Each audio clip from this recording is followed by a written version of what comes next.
se Rama kërkon Trumpin si shpëtimtar. Fjalimi gati për një ore që kryeministri Edi Rama mbajti para socialistëve të Tiranës dhe jo vetëm, ka disa momente që duhen shënuar. Rama tregoi forcën e tij si kryetari i Partisë Socialiste në mazhorancë, e përpasoi dhe fuqinë si kryeministër. Si mjeshtër oratorie që është, shpreheu dhe për ulësinë ndaj protestës, të pagëzuar si revolucioni Flamingo. Kombinimi i forcës dhe përulësia ndaj zemërimeve, protestave, reagimeve konsiderohet element interesant, goxha i rëndësishëm në komunikimin politik. Këtë Rama e di mirë dhe ka përsëritur si strategji, që nga protestat masive për armët kimike. Atë kohë i gjetën ngushtë duke i parë në sy protestuesit, me zemër dhe shpirt tha se vendimi do të ndahet me protestuesit. Fiks siç thotë dhe këto ditë, ai zbuloi se për këtë çështje ka një lumë të pavërtetash dhe se Shqipëria nuk është ende në fazën e marrjes së një vendimi. Atë kohë Rama u tërhoq.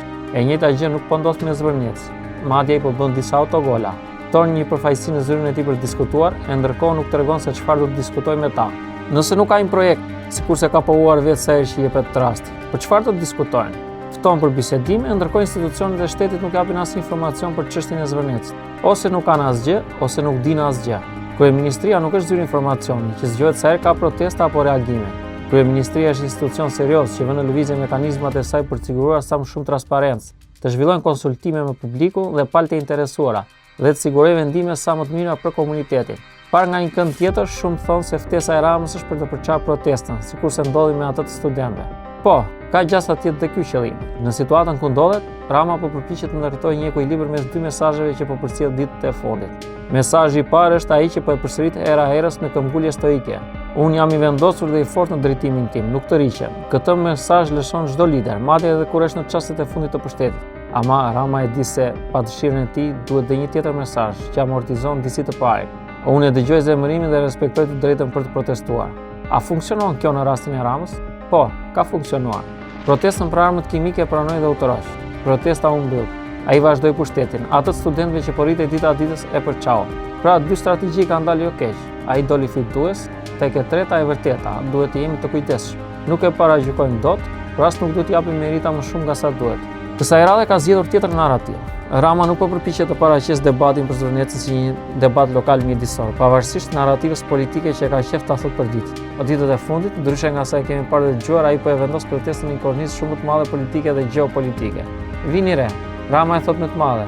Kanë çfarë kanë me Trump, nuk mund të përdorin shqiptarët si mish për top. E ka për protestuesit, të cilët i provokon me presidentin e tanishëm amerikan. Këtu fjala nuk është për Zvërnecin, për mjedisin, por për presidentin e SBA-s. E vazhdon Rama provokimin e tij, ndërkohë që asnjë protestues apo orator nuk e ka përmendur Trumpin apo familjarët e tij. Për Ramën kjo është një teknikë politike që ai di mirë si ta përdor, është mjeshtër për ta zhvendosur fushën e debatit. Nëse protestuesit kërkojnë projektin konkret për Zvërnecin, duan të flasin për transparencë, për procedurat e ndjekur deri tani, apo se si do të mbrohet mjedisi atje. Rama flet për gjëra krejt të ndryshme. Me aq sa ka folur deri tani, Rama ka paraqitur variante të ndryshme për Zvërnecin, shpesh pa lidhje. Ai duket sikur thotë, "Jo, debati vërtet nuk është ky, por është ky që them unë." E pastaj rendimi i një gjëra pas një lidhje me kërkesat e protestuesve. Debati i vërtet sipas Ramës është një luftë hibride kundër Shqipërisë, betejë politike ndaj Trumpit dhe ekonomike nga armiqtë që janë rreth nesh. Nuk kemi pse të çuditemi. Kështu ndodh me shtetarë që besojnë se janë imponuar, janë të fortë dhe nuk i mund një trup me 2 apo 8000 vetë. Flasin për motive, interesa dhe agjendat kundërshtarëve, krejt pa lidhje me realitet. Jo se nuk e njohin, por duan ta ignorojnë. Nga pikpamja e komunikimit politik, liderët e tillë me një gjatësim pushteti si Rama këtë e konsiderojnë strategji efikase dhe janë të bindur. Kjo është fusha ku ata lëvizin, manipulojnë, e ndërkohë nuk kanë asnjë përgjigje për protestuesit. Edhe nëse një pjesë e protestuesve mund të kenë motive politike, nuk e justifikojnë qeverinë të ignorojë pyetjet e tyre të shumta. A ekziston projekti? Nëse po, çfarë është miratuar saktësisht? Nëse jo, nga dalin shifrat për 4 miliardë euro investime dhe për mira që do punësohen? Çfarë ndikimi mjedisor pritet të ketë projekti ose plani i zhvillimit? A ka pasur transparencë dhe konsultime me komunitetin lokal? Si është përfituar pronësia e mira e hektarëve të tokë vetëm nga disa persona, një pjesë e tyre me precedent penal? Sa përgjegjësi kanë institucionet e shtetit përgjegjëse për këto legalizime dhe transaksione? A përputhen dokumentet e errshëm të pronësisë me ato të përfituara në vitet e fundit, cilët janë përfituesit fundor dhe pse fshihen në emra dhe kompani të tjera? Sa garante është qeveria shqiptare në këtë histori? A ka aksione ajo në këtë investim? Nëse po, sa? A ka përmbushur qeveria rolin e saj për të respektuar të drejtën e pronës, pavarësisht nëse ajo është publike apo private? Këto pyetje dhe shumë të tjera duan përgjigje, pavarësisht kush proteston. Duhet kemi parasysh se Rama nuk hyn te rreshti liderëve të dobët. Shumë e konsiderojnë të tillë, por një lider i dobët nuk qëndron kaq gjatë në pushtet. i vodhi apo jo votat, i manipuloi apo jo zgjedhjet, patjetër që i ul pik politikisht. Megjithatë, fakti është që ai po qeveris prej disa mandatesh.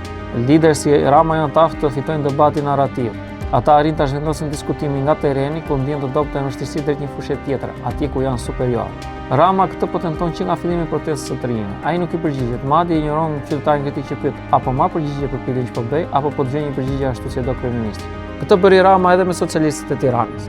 U përpoq më shumë të fitojë interpretimin politik të protestës se sa ta debatonte mbi detajet të mundshme të projektit. Kjo ishte e prishme, sidomos me imitik me të tjerë. Ai do të fitonte jo pak pikë nëse do ta bënte të kundërt. Rama bëri atë që ditë bëj më mirë, të mos mbetet i ngujuar në terrenin që i zgjedhin kundërshtarët, por ta zhvendos debatin në terrenin që i zgjedh vetë. Dhe për ta çuar sa më larg debatin real, jo pa qëllim zgjodhi Trump. E solli si argument kryesor, pa ja kërkuar dhe pa ja përmendur askush, për arsye që i di vetëm ai.